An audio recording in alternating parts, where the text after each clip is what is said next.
Praise the lord. యేసుక్రీస్తు వారి పరిశుద్ధమైన నామంలో మీ అందరికీ వందనాలు, శుభాలు తెలియపరుస్తున్నానండి. యెషయా గ్రంథం 28వ అధ్యాయం 29వ వచనం. ఆశ్చర్యమైన ఆలోచన శక్తియు అధిక బుద్ధియు అనుగ్రహించువాడు ఆయనే అని దేవుని వాక్యం సెలవిస్తుందండి.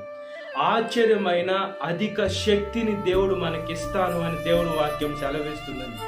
కొంతమంది మనుషులు మన దగ్గరికి, క్రైస్తవుల దగ్గరికి వచ్చినప్పుడు నువ్వు ఎలా ఆశీర్వదించబడ్డావంటే మనం ఒకటే చెప్పాలా, మనము నమ్మేది జీవం కలిగిన దేవుని, నాకు తెలివి దేవుడే ఇస్తున్నాడు, నాకు మంచి బుద్ధిని దేవుడే ఇస్తున్నాడని మనము ఇతరులకి సాక్షిగా మనం నిలబడేటువంటి బిడ్డలుగా ఉండాలని. మనం సాక్షిగా నిలబడాలంటే ముందు మనము పర్ఫెక్ట్గా ఉండాలని. మన దేవుడు మనకు ఆలోచన విధానాన్ని మనకు పెంచుతూ ఉన్నాడు. మనము దేవుని బిడ్డలై ఉన్నాం. ఈ లోకంలో తెలివి లేక అనేక మంది మనుషులు తమ జీవితాలని పాడు చేసుకుంటున్నారండి. తప్పు నిర్ణయాలు తీసుకుంటూ ఉన్నారండి. అదేవిధంగా తప్పు నిర్ణయాలు తీసుకొని తమ జీవితాలు మంచి మార్గంలో పెట్టుకోలేక వాళ్ళు ఆవేశంలో తప్పు నిర్ణయాలు తీసుకొని చాలా ఇబ్బంది పడే మనుషులు ఉన్నారు. తప్పుగా వేరే వాళ్ళని ప్రేమించి పెళ్లి చేసుకుంటారు. అదేవిధంగా దేవుడు చిత్తం కానిది వాళ్ళు ఆవేశంలో చేసుకుంటారు. అదేవిధంగా జీవితాంతం బాధపడతారు. అదేవిధంగా మనము తప్పు చేసి ఆలోచన తగ్గులు వేరే వాళ్ళకి డబ్బులు ఇస్తారు. ఆ వేరే వాళ్ళు ఏం చేస్తారంటే నమ్మకం మీద డబ్బులు ఇస్తారు. వీళ్ళైతే వాళ్ళు డబ్బులు ఇవ్వకుండా వీళ్ళనే మోసం చేస్తారు, లేనిపోని మాటలు మాట్లాడతారు. అంటే మనకు ఆలోచన విధం చాలా తక్కువగా ఉందండి. అదేవిధంగా మనం బుద్ధిహీనులుగా ఉండకూడదండి. మనల్ని చూసి ఇతను మంచి మనసాక్షి కలిగిన బిడ్డ, ఇతనికి మంచి బుద్ధి ఉంది, ఇతను మంచి దేవుని బిడ్డ అని మనము సాక్షులుగా ఉండాలంటే మన బుద్ధి ఎలా దేవుడే ఇస్తాడు. మనకి స్వబుద్ధిని దేవుడే ఇస్తాడు. అన్ని దేవుడి దగ్గర, తెలివి, జ్ఞానము, బుద్ధి అన్ని దేవుడి దగ్గర గుప్తంలో ఉన్నామండి. మనము సొలొమోను మహారాజు గారిని చూసుకున్నప్పుడు ఆయన గొప్ప జ్ఞాని అయి ఉన్నాడు. ఆయన దేవుణ్ణి నాకు డబ్బు ఇవ్వండి, అది ఇవ్వండి, ఇది ఇవ్వండి అని అడగల. ఆయన ఏం అడిగారంటే, నేను ఈ రాజ్యాన్ని, ఇశ్రాయేలు రాజ్యాన్ని, మనుషులందరినీ పరిపాలించేదానికి నాకు గొప్ప తెలివిని ప్రసాదించు, జ్ఞానాన్ని ఇవ్వండి తండ్రి అని అడిగాడు. దేవుడు సొలొమోను మహారాజు గారికి జ్ఞానం ఇచ్చాడండి. మనము కూడా ఈ లోకంలో నాకు ఇవి కావాలి, ఇవి కావాలని మనం దేవుణ్ణి మనం శోధించకుండా మనం ఏం అడగాలంటే జ్ఞానాన్ని ఇవ్వండి అయ్యా. ఈ లోకంలో మనుషులు, ఒక్కొక్క మనిషి ఒక్కొక్క మనస్తత్వం కలిగి ఉన్నాడు. ఎవరితో ఎలా నడుచుకోవాలి, ఎవరితో ఎలా మాట్లాడాలి అని మనం జ్ఞానాన్ని అడగాలి. అదేవిధంగా చదువుతుంటే మనము ఈ చదివిందంతా నా మైండ్లో ఉండి నాకు మంచి బుద్ధినిచ్చేటువంటి దేవా, మంచి అధిక ఆలోచన శక్తినిచ్చేటువంటి దేవా, నాకు ఇవన్నీ మనసులో ఉండాలి అని మనం దేవుడికి ప్రార్థన చేయాలి. ఏదైనా దేవుడి దగ్గర నుంచే వస్తుంది.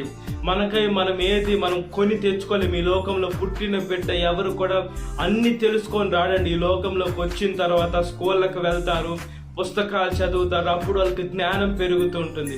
ఆ జ్ఞానం ఎవరి దగ్గర నుంచి రావాలి? దేవుడి దగ్గర నుంచి రావాలి. మనం సృష్టించబడింది దేవుడు మనం సృష్టించాడు.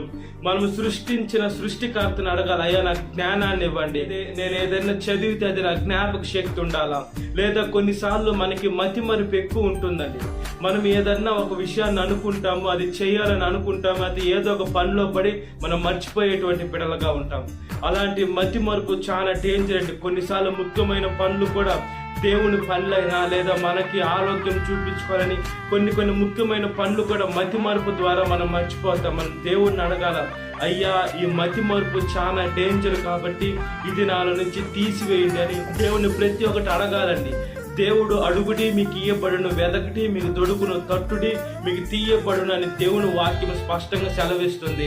మనమేం మనుషుల్ని మనం అది ఇవ్వండి, ఇది ఇవ్వండి అని మనుషుల్ని అడగటంలా, మనం ఈ లోకంలో అధికారులను అడగటంలా, మనం తల్లిదండ్రులను అడిగినా కూడా వాళ్ళు ఆర్థికంగా ఉంటేనే కొంతమంది ఇస్తారు, కొంతమంది అయితే తమ బిడ్డ అప్పు చేసి అయినా ఇస్తారండి.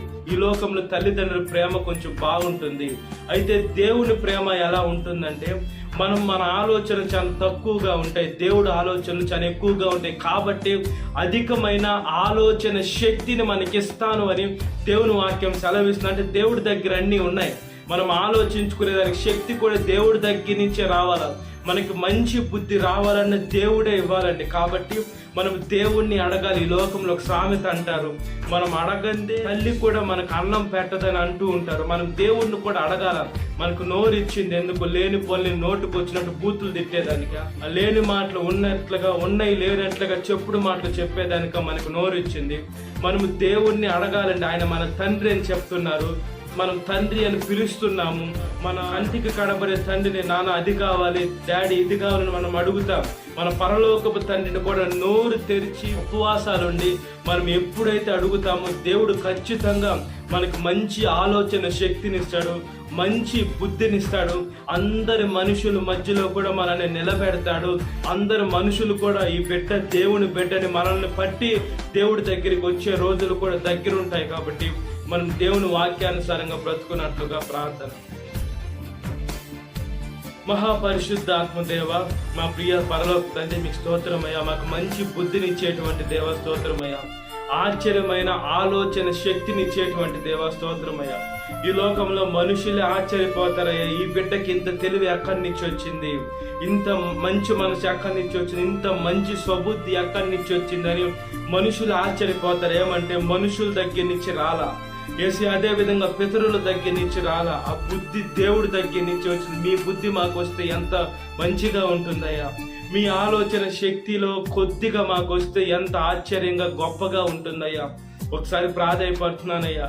మాకు తెలివి కావాలన్నా, జ్ఞానము కావాలన్నా, ఈ లోకంలో ఏది కావాలన్నా కూడా మీ దగ్గర గుప్తములై ఉన్నాయి. కాబట్టి మీరు ప్రతి ఒక్క బిడ్డకి ఇవ్వాలని మీరు ఆశపడుతున్నారయ్యా.